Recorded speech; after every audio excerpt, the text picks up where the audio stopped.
Friends, सबसे पहले मैं आप सभी को और दुनिया भर के लोगों को और विशेषकर क्रिश्चियन कम्युनिटी को आज की इस महत्वपूर्ण पर्व पर अनेक अनेक शुभकामनाएं दूंगा।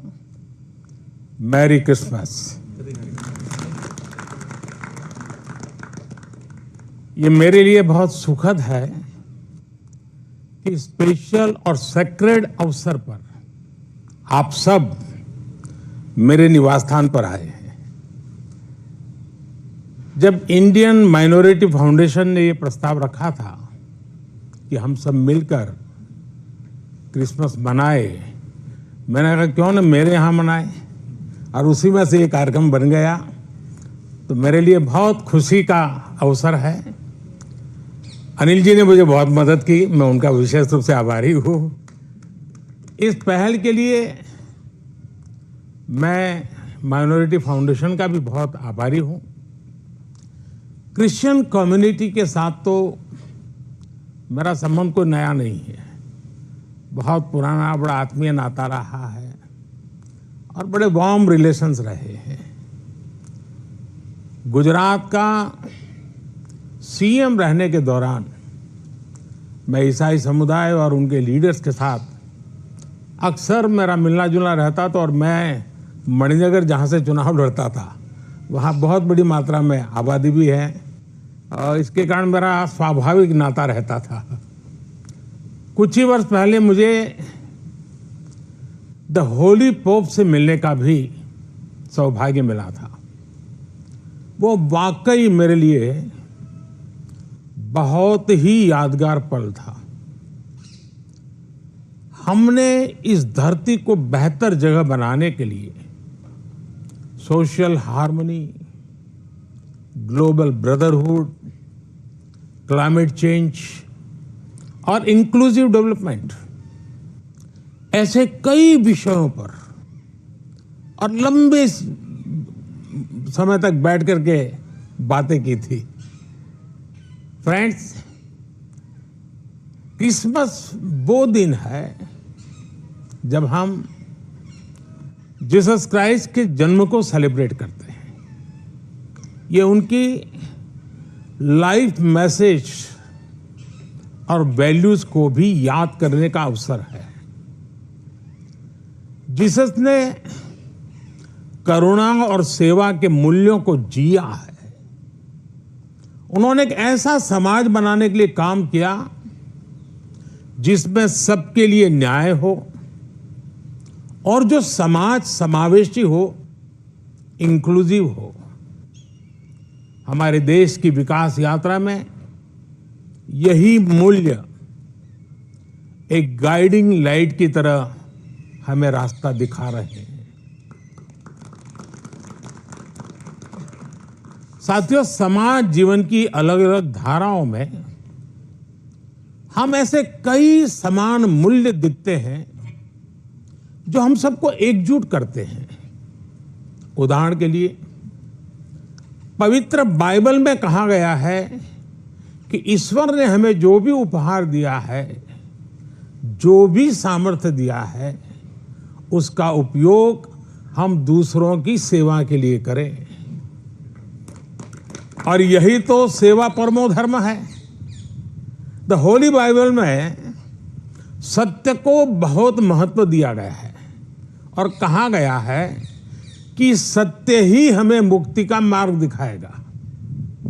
और संयोग देखिए, सभी पवित्र उपनिषदों ने भी अल्टीमेट ट्रूथ को जानने पर फोकस किया है ताकि हम स्वयं को मुक्त कर सकें। हम अपने साझा मूल्यों और हमारी साझी विरासत पर फोकस करके एक साथ आगे बढ़ सकते हैं। 21वीं सदी के आधुनिक भारत के लिए ये सहयोग, ये सामंजस्य, सबका प्रयास की ये भावना भारत को नई ऊंचाई पर ले जाएगी।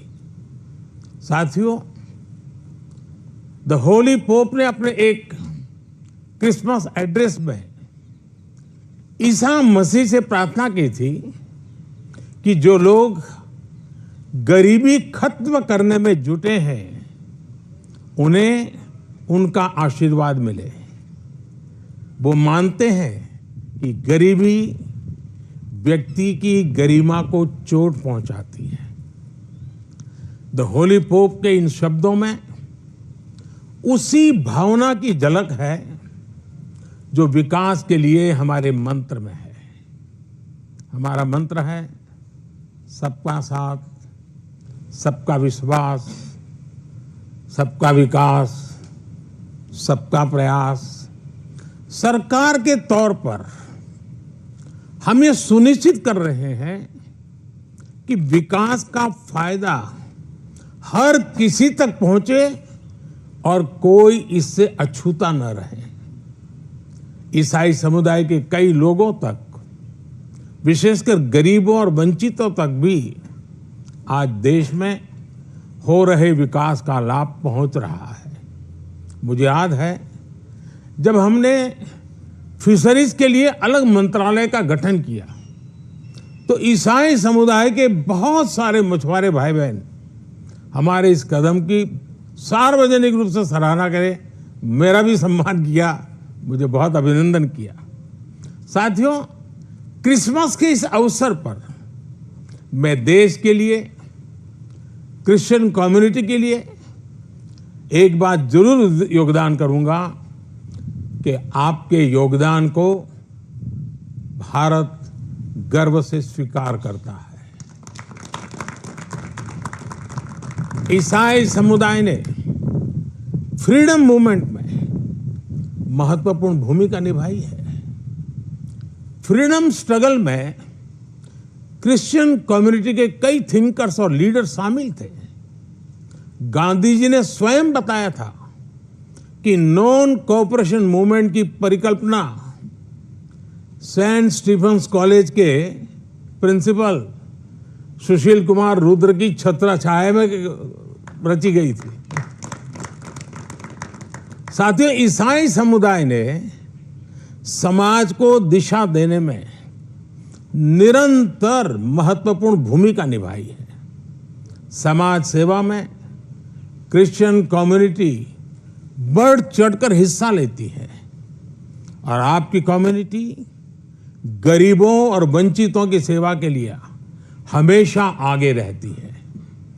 एजुकेशन और हेल्थ केयर जैसे महत्वपूर्ण क्षेत्र में आज भी पूरे भारत में ईसाई समुदाय के संस्थान बहुत बड़ा योगदान दे रहे हैं। फ्रेंड्स, 2047 तक विकसित भारत बनाने का जो लक्ष्य है, इस लक्ष्य के साथ हम अपनी विकास यात्रा को तेज गति से आगे बढ़ा रहे हैं, लगातार कोशिश कर रहे हैं। इस विकास यात्रा में हमारे सबसे महत्वपूर्ण साथी अगर कोई हैं तो वो हमारे युवा है। निरंतर विकास के लिए ये बहुत आवश्यक है कि हमारे युवा फिजिकली, मेंटली और इमोशनली फिट और हेल्दी रहें।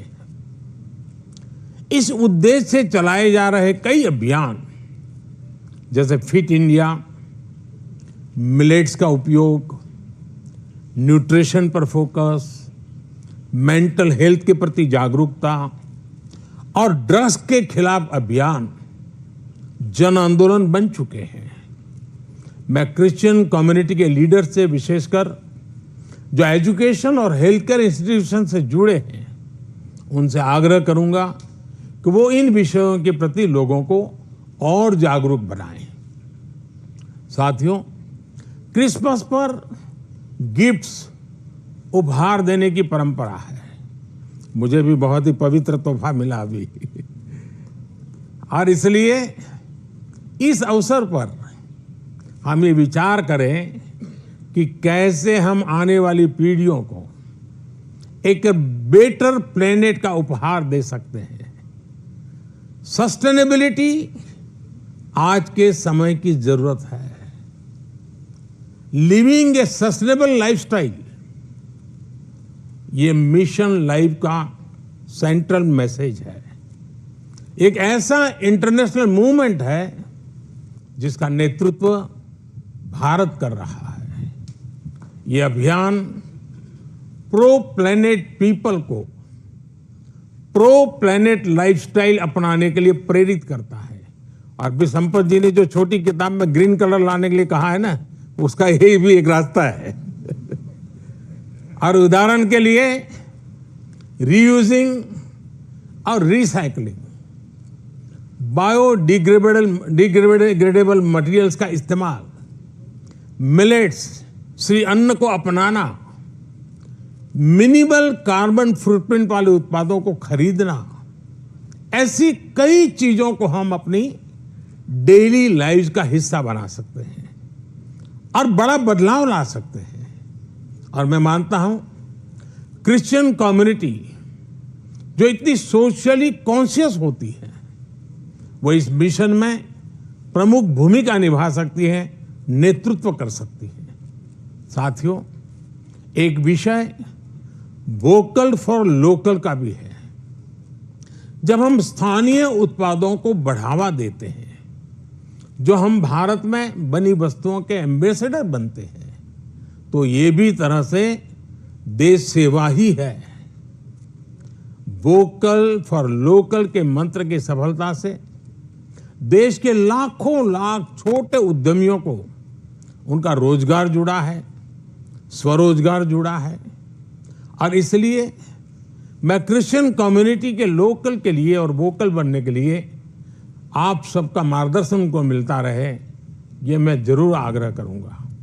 साथियों, एक बार फिर हम कामना करते हैं कि फेस्टिव सीजन हमें एक राष्ट्र के रूप में और मजबूत करें, सभी देशवासियों को और करीब लाएं। ये त्योहार हमारी डाइवर्सिटी में हमें एकजुट रखने वाली बॉन्डिंग को मजबूत करें। आप सबको मेरी तरफ से फिर से बहुत बहुत शुभकामनाएं हैं। और आप सब समय निकाल करके आए, और आप मुंबई से स्पेशली उस आयु में भी दौड़ करके आए। वैसे मुझे आप में से कईयों के निरंतर आशीर्वाद मिलते रहते हैं, मुलाकात, मार्गदर्शन मिलता रहता है, लेकिन आज सबको एक साथ मिलने का मौका मिला। मैं फिर एक बार आपका धन्यवाद करता हूं। मैं इन बच्चों का विशेष रूप से आभार व्यक्त करता हूं कि उन्होंने आज के हमारे इस पर्व को अपने स्वर से, अपनी भावनाओं से और मजबूत बनाया है। इन बच्चों को मेरा बहुत बहुत आशीर्वाद।